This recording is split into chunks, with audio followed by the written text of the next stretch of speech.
Friends, आज की short analysis में हम डिस्कस करेंगे केपीआई ग्रीन एनर्जी स्टॉक के ऊपर।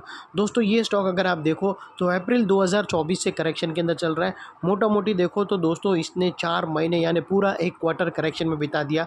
और करेक्शन में भी दोस्तों इसने दोनों तरह का करेक्शन दिया है। इसने टाइम वाइज करेक्शन भी दिया है और प्राइस वाइज करेक्शन भी दिया है। पहले स्टॉक ने time wise price wise correction दिया जहाँ पर स्टॉक काफ़ी हद तक डाउन साइड गया, और उसके बाद स्टॉक ने टाइम वाइज करेक्शन दिया जहाँ पर स्टॉक साइडवे गया, कंसोलिडेशन किया, रेंज बनाया, एक बेस बनाया और अल्टीमेटली इसको ब्रेकआउट किया है। और फिलहाल ये स्टॉक को देखो तो दोस्तों यहाँ पर मल्टीपल पॉजिटिव फैक्टर्स एक साथ ब्रेकआउट हुए। ये स्टॉक के अंदर दोस्तों डाउनवर्ड स्लोपिंग पैरेलल चैनल थी जो एक स्ट्रॉन्ग रेजिस्टेंस का काम कर रही थी। अल्टीमेटली स्टॉक ने उसको ब्रेकआउट किया है। यहाँ पर करेक्शन कंप्लीट के कन्फर्मेशन मिले हैं, पॉजिटिव हिडन डाइवर्शन मिला है और एक रिवर्सल चार्ट पैटर्न मिली है जिसके तहत ये स्टॉक करंट लेवल से अपसाइड में 20 से 22% रनअप के लिए रेडी है। लेकिन दोस्तों इसमें कोई भी मेरी बाय सेल होल्ड रिकमेंडेशन नहीं है। ये सिर्फ मैं एजुकेशन पर्पस से आप लोगों से अपना पॉइंट ऑफ व्यू शेयर कर रहा हूँ। कोई भी पोजीशन लेने से पहले अपने एडवाइज़र को एक बार ज़रूर कंसल्ट कर लेना। दोस्तों, आप लोग देख सकते हो कि ये वो टॉप एरिया था जहाँ से करेक्शन का आगाज़ हुआ था और यहाँ से कुछ ऐसी downward sloping parallel channel stock के अंदर बनी।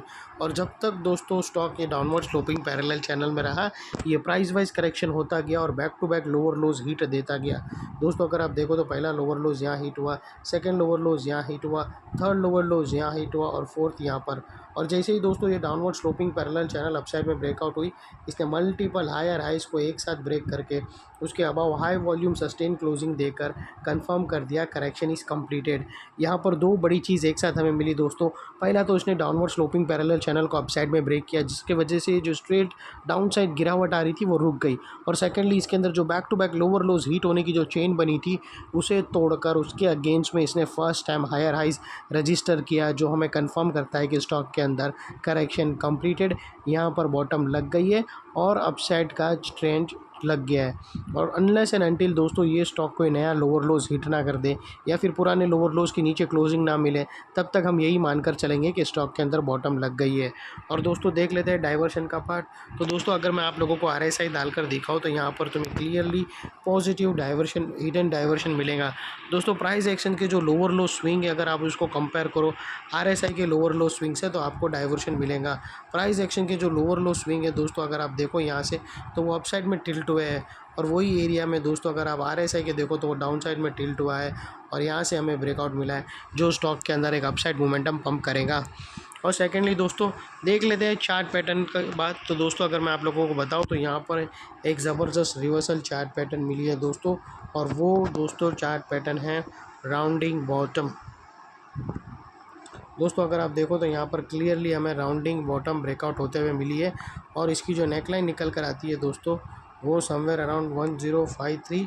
और यहाँ पर दोस्तों नेकलाइन के पास एक बहुत बड़ा रेजिस्टेंस था जो एक मारुबोज़ू रेड कैंडल था, बियर मारुबोज़ू। अल्टीमेटली स्टॉक ने उसको धड़ल्ले से निकाल कर उसके अबाव हाई वॉल्यूम क्लोजिंग दे दिया दोस्तों। और अभी दोस्तों ये जो इनसाइड रेंज है राउंडिंग बॉटम की दोस्तों, ये कोई छोटी मोटी रेंज नहीं है दोस्तों, ये तकरीबन 20 से 22% की रेंज है जो ये नेकलाइन के बाद अपसाइड में यहाँ पर 20 to 22% रनअप के लिए रेडी है। और वो लिहाज से दोस्तों स्टॉक का जो अगला टारगेट निकल कर आता है वो सीधा अभी 1320 रुपीज़ का आता है, जो तकरीबन दोस्तों 20 से 22% का होता है।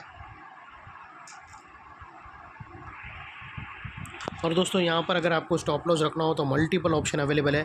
आप ATR की हेल्प ले सकते हो या फिर ये फर्स्ट ब्रेकआउट कैंडल के लो के नीचे क्लोजिंग बेसिस पे भी आप स्टॉप लॉस रख सकते हो अपने एडवाइज़र को पूछकर। और इतना मेक श्योर करना है कि आपका risk to reward ratio at least minimum 1:1.5 आवे। और दोस्तों ये जो नेकलाइन के पास का एरिया है ये बहुत ही इंपॉर्टेंट एरिया बनकर खड़ा है, क्योंकि अगर आप देखो तो यहाँ पर मल्टीपल पॉजिटिव फैक्टर्स यहाँ पर एक्शन में आते हुए मिले। यही एरिया पे दोस्तों हमें downward sloping parallel channel upside में ब्रेकआउट होते हुए मिली। यही एरिया पे लोअर लोज हायर राइज में शिफ्ट हुए। यही एरिया पे दोस्तों हमें RSI के थ्रू हिडन डाइवर्शन मिला और यही एरिया पे दोस्तों एक राउंडिंग चार्ट पैटर्न ब्रेकआउट होते हुए मिली।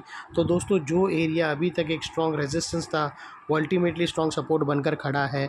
और इनकेस अगर स्टॉक अपसाइड चलना स्टार्ट किया और कहाँ पर भी अगर रेजिस्टेंस फेस करके वापस वो डाउन साइड में नेकलाइन को रीटेस्ट करने आया, तो दोस्तों ये एरिया सामने आके एक स्ट्रॉन्ग सपोर्ट का काम करेगा और स्टॉक को इधर अपसाइड में पुश करेगा या फिर साइडवे कंसोलिडेशन में।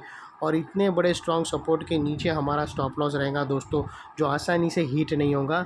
लेकिन बाई एनी चांस अगर क्लोजिंग बेसिस पे हीट हो जाता है तो दोस्तों नो इफ़ नो बट सीधा स्टॉप लॉस देकर ट्रेड को क्लोज कर देना चाहिए। ये थी हमारी शॉर्ट एंड स्वीट एनालिसिस। अच्छी लगे तो प्लीज़ चैनल को लाइक शेयर सब्सक्राइब ज़रूर करना फ्रेंड्स। Thank you.